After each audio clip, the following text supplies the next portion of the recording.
돈을 지키는 사람이 결국 이기는 이유.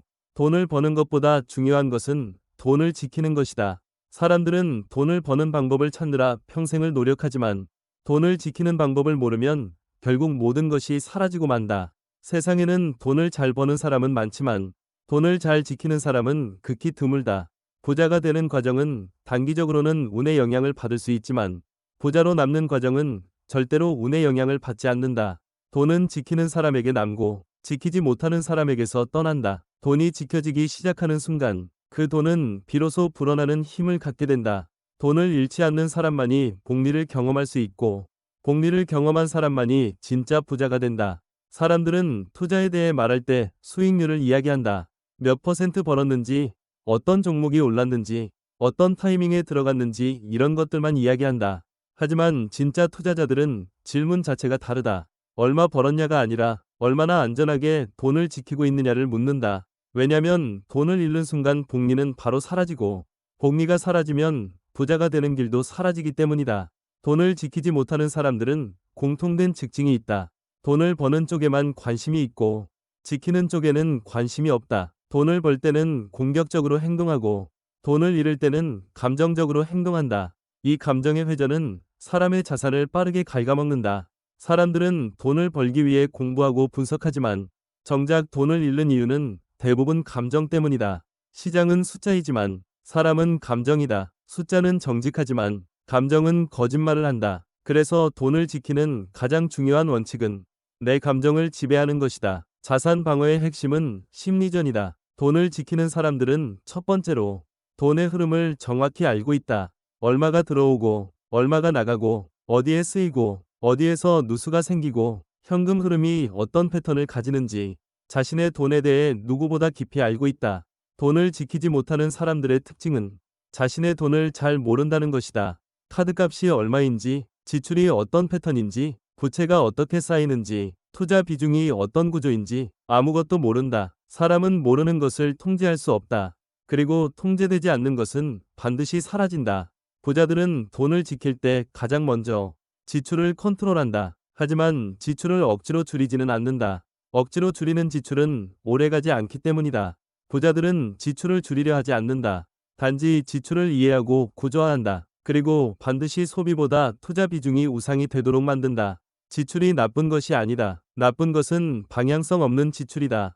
돈을 지키는 사람들은 돈이 어디로, 어떤 목적으로, 어떤 흐름으로 나가는지를 알고 있다. 이 알고 있다는 것이 지출 절제를 대신한다. 사람은 알고 있는 것에 책임감을 느끼고 모르는 것에 무절제해진다. 돈을 지키는 것은 절제가 아니라 이해다. 돈을 지키는 사람들은 두 번째로 빚을 두려워하지 않지만 빚을 잘못 사용하지도 않는다. 빚은 자산이 될 수 있고 빚은 독이 될 수도 있다. 이 차이는 빚을 어디에 사용하는가에서 결정된다. 자산을 사기 위한 빚은 힘이 되고 소비를 위한 빚은 족쇄가 된다. 부자들은 빚을 활용해 자산을 확대하지만 절대로 빚을 소비에 연결시키지 않는다. 가난한 사람은 빚을 감정적으로 쓰고 부자는 빚을 전략적으로 쓴다. 이 차이가 시간이 지나면 눈덩이처럼 인생을 갈라놓는다. 돈을 지키는 사람들은 세 번째로 위험을 정확히 이해한다. 위험을 과소평가하지도 않고 과대평가하지도 않는다. 위험을 무시하면 파멸로 가고 위험을 두려워하면 기회를 잃는다. 부자는 위험을 정확히 평가한다. 위험이 높은 순간을 피하고 위험이 낮고 보상이 큰 순간을 잡는다. 반대로 가난한 사람들은 위험이 가장 큰 순간에 들어가고 위험이 가장 낮고 보상이 큰 순간을 놓친다. 위험을 이해하는 힘은 시장을 이해하는 힘이며 자산을 지키는 가장 중요한 능력이다. 돈을 지키는 사람들은 네 번째로 현금 비중을 유지한다. 사람들은 현금을 비효율적이라고 여긴다. 하지만 현금은 위기 때 가장 강력한 무기가 된다. 현금이 있는 사람은 위기 때 기회를 잡고 현금이 없는 사람은 위기 때 생존을 걱정한다. 기회를 잡는 사람은 부자가 되고 생존을 걱정하는 사람은 절대 부자가 될 수 없다. 현금은 낮은 수익률이 아니라 높은 기회비용을 가진 자산이다. 현금의 힘을 아는 사람만이 위기 때 진짜 돈을 번다. 돈을 지키는 사람들은 다섯 번째로 투자를 단기간으로 보지 않는다. 단기 수익은 행운일 뿐이다. 장기 수익은 실력이다. 단기로 돈을 벌 수는 있지만 장기로 돈을 지키는 능력이 없으면 그 돈은 반드시 다시 사라진다.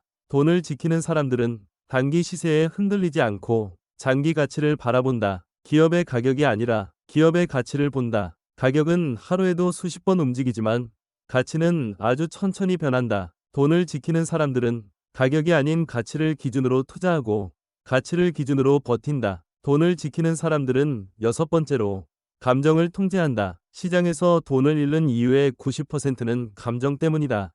공포는 팔게 만들고 탐욕은 사게 만든다. 공포는 저점에서 팔게 만들고 탐욕은 고점에서 사게 만든다. 감정은 언제나 시장과 반대 방향으로 움직인다. 감정을 통제하지 못하면 돈을 통제할 수 없다. 돈을 지키는 사람들은 감정이 무너질 때 전략을 지킨다. 전략이 무너질 때 감정을 지킨다.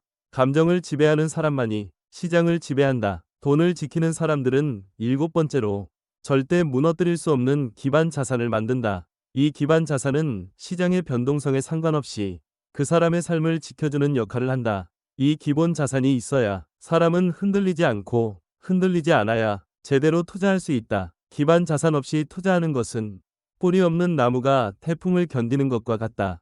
기반 자산이 있어야 사람은 장기 투자에 들어갈 수 있고 장기 투자를 해야 자산은 폭발적으로 증가한다. 돈을 지키는 사람들은 여덟 번째로 돈을 지키는 데 필요한 심리적 여유를 관리한다. 돈이 불안하면 사람의 판단은 항상 나빠진다. 돈이 조금만 떨어져도 불안하고 계좌가 흔들리면 마음이 무너지고 이런 불안은 반드시 잘못된 행동으로 이어진다. 돈을 지키는 사람들은 심리적 여유를 유지하기 위해 투자 비중과 현금 비중을 조절한다. 심리적 여유는 자산 방어 능력의 핵심이다. 돈을 지키는 사람들은 아홉 번째로 평생 투자 철학을 지킨다. 사람은 상황에 따라 원칙을 바꾸는데 부자는 상황이 바뀌어도 원칙을 바꾸지 않는다. 돈을 지키는 사람들은 자기 철학을 가지고 있고 그 철학이 투자의 기둥이 된다. 이 기둥이 무너지지 않아야 시장의 거센 바람을 견딜 수 있다. 자산은 시장보다 철학에 의해 지켜진다. 돈을 지키는 사람들은 열 번째로 성급함을 경계한다. 성급함은 거의 모든 투자의 적이다. 사람은 빨리 벌고 싶어 하고 빠른 수익을 내고 싶어 한다. 하지만 빨리 벌려고 하면 반드시 잃는다. 돈을 지키는 사람들은 급하지 않다. 서두르지 않는다. 천천히 가도 괜찮다는 것을 안다. 천천히 가는 것이 결국 가장 빠르게 가는 길이라는 사실을 안다. 돈을 지키는 사람들은 마지막으로 돈을 지키는 것을 수동적 행동이 아니라 능동적 전략으로 본다. 돈을 지키는 것은 지출을 줄이고 돈을 숨기고 가만히 있는 것이 아니라 돈을 안전하게 자라고 커지도록 만드는 것이다. 돈을 지키는 것은 공격을 멈추는 것이 아니라 공격이 성공하도록 기반을 다지는 과정이다. 돈을 지키는 능력이 있어야 돈을 버는 능력이 빛난다. 돈을 지키는 사람은 결국 시간의 편을 들게 되고 시간은 반드시 그 사람을 부자로 만든다. 돈을 지키는 사람은 평범하게 살면서도 부자가 되고 돈을 지키지 못하는 사람은 돈을 많이 벌어도 가난하게 산다. 돈을 지키는 것이 돈을 버는 것보다 훨씬 어렵고 훨씬 중요한 이유는 돈이 지켜지기 시작하는 순간 그 돈은 불어나는 속도를 얻기 때문이다. 돈을 지키는 사람만이 복리를 누릴 수 있다. 복리를 누리는 사람만이 시간의 힘을 얻을 수 있다. 시간의 힘을 얻는 사람만이 진짜 부자가 된다. 돈을 지키는 것은 부자로 가는 길의 시작이 아니라 부자로 남는 길의 중심이다.